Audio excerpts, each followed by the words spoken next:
وقل جاء الحق وزهق الباطل إن الباطل كان زهوقا. Today is your lucky day. The champ uploaded a new video and you found it. I'm joking. It's your lucky day because IslamNet is establishing a mega masjid and dawah center, and you have a unique opportunity to be part of that. So click the link below and donate now. Assalamu alaikum, my dear brothers and sisters in Islam, and welcome to another episode of our Ramadan series. In today's episode, we'll be addressing the claims of a Christian bishop known for his unsubstantiated criticism of Islam, Mary Emmanuel. In the specific clip that we have selected for today, he attempts to prove the authenticity of the Bible.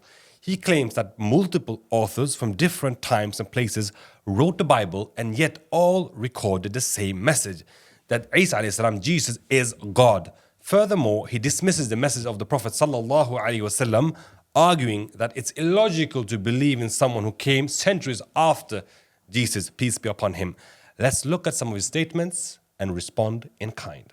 You want me to believe in someone that never saw Jesus, never lived with Jesus, never walked with Jesus, over the one who walked, lived, ate, embraced Jesus Christ every single day for 3 years and 4 months. Where is the logic? The one who was with the Lord said, this is God. This is the Son of God. This is God himself. He was crucified, he was buried, and I saw him risen after the burial. Those who wrote the Holy Bible, both Old and New Testament, are over 40 writers. It took a time frame of about 1600 years to write the entire Holy Bible. 1600 years to write the entire Holy Bible.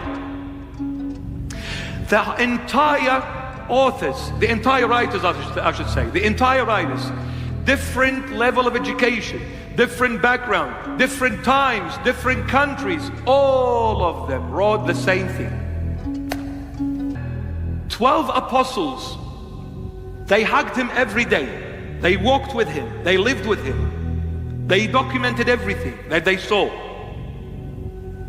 You want me to deny all this and believe in someone that came 6 centuries later? So let's summarize his claim. Why believe in Jesus as a prophet instead of being God, when those who actually saw Jesus claim that he was God? Akhi Mohammed Hijab, what do you say to such a claim? Based on his criterion, he would disqualify all of the New Testament writers essentially from this, because actually all New Testament writers have not been with Jesus. There's no evidence that Matthew, Mark, Luke, or John were disciples or anything of that nature. No biblical scholar worth his salt would actually even say that. Right. And then you've got someone like Paul, who's the author of 13 books of the New Testament, and his ministry was somewhere between, scholars say, 15 to 35 years after Jesus Christ. Once again, never met Jesus Christ. Most of the theological points that he's bringing forward is to do with his visions that he's seen and so on and so forth. So according to his criterion, actually he should not accept any of the biblical texts, because the biblical texts, many of them happened many years after, like John, maybe about 80 to 90 years after it was written. That's the equivalent, for example. Yeah. If I were to say, I don't have a grandfather that was, or a great-grandfather or a father that was in World War I, but I'm writing now in 2025 something about World War I as if I was an eyewitness account. Somewhere now, me and you started writing books on World War I as if they were eyewitness testimonies.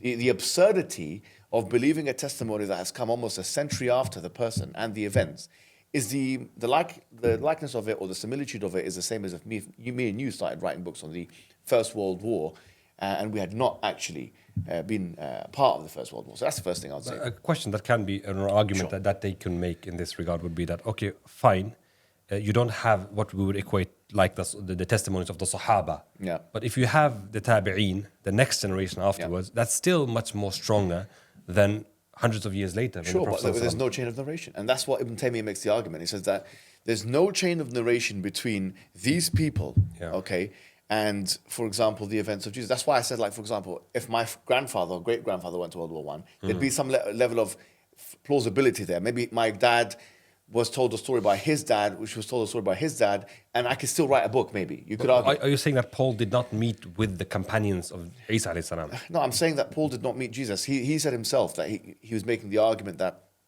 he did not be with him, etc., etc. So Yes. I'm saying is that there's no difference of opinion that Paul was not there with Jesus. Okay, That's established. That's established. But would you still not say that it is more likely that he would have more correct information because he met with those who were So that's around the Jesus? second point now. So the first point is, according to the strict reading of his Yes. criterion, all the writers of the New Testament all will be disqualified. disqualified. Yes, Okay. yes. The second point I would make is the following: his criterion is wrong because he wouldn't apply it to the New Testament. So, for example, if Jesus said something about Moses, even though Jesus came after Moses, Yeah. would he consider that to be less historically viable because it wasn't close to the time of Moses? No, because he would say that's revelation to Jesus.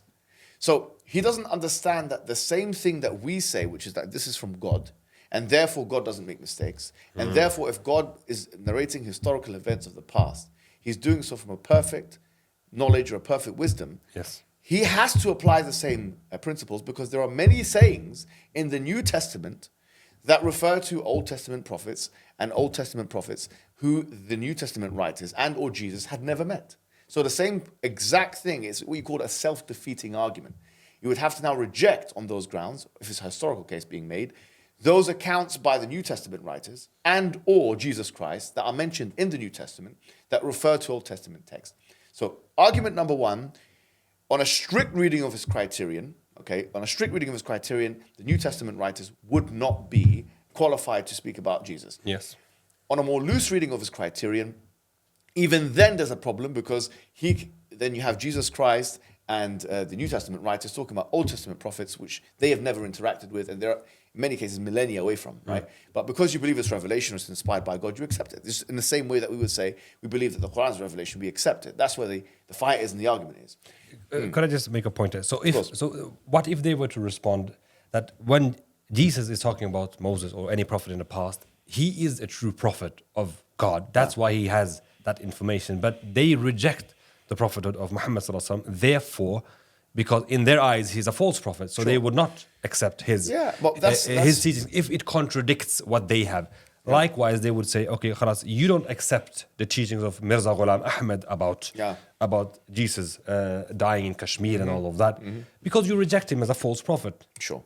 So what I would say to that is that this is begging the question or a special pleading fallacy, because what we're saying is that if you've set forward a criterion, which is that the criterion is someone has to see and be with it, which is very similar to what you would find in the, for example, historical critical method, the HCM, that is in the Western academic sphere, then you can't now betray that criterion because you believe for confessional reasons. Because that way it makes it impossible for us to assess, and there's no middle ground at which we can rationalize and assess truth. Your claim essentially becomes unfalsifiable, and if it's unfalsifiable, we can't prove it to be true or false. Yeah, so still, point number one and point number two stand, which is that number one, on a strict reading of his criterion, the New Testament writers would not be acceptable. The second point is,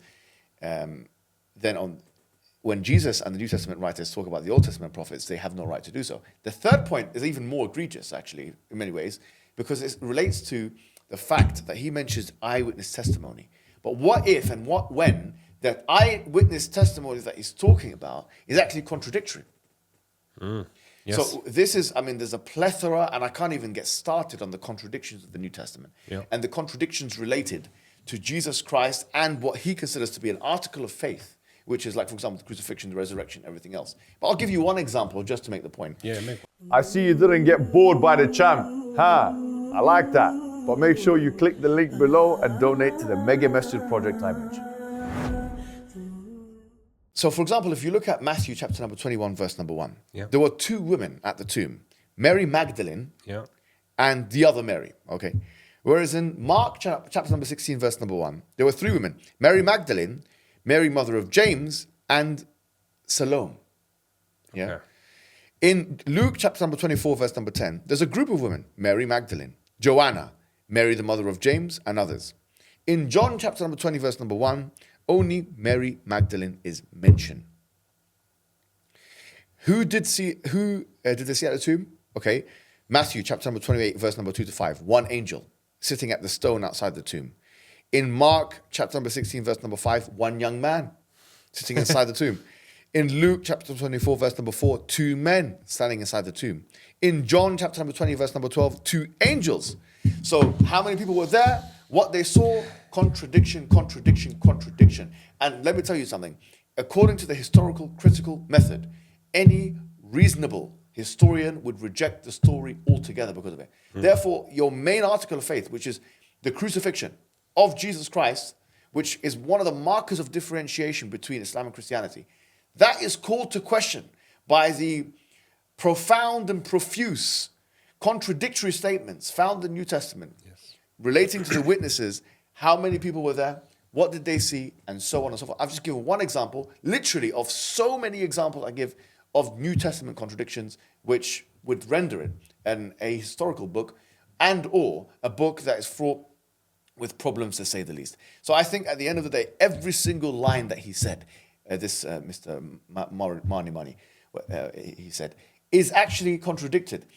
He's actually making a case against Christianity, not Islam with it. Yeah, that's true. He's helping us make the case. We've given him the rope, and now what he's doing is essentially hanging himself with the rope. Intellectual hanging. He's hanged by his own rope. This is what I have to say about him and about that particular weak argument for the veracity of Christianity. Jazakallah khair. I think that was a brilliant response, Akhi Mohammed.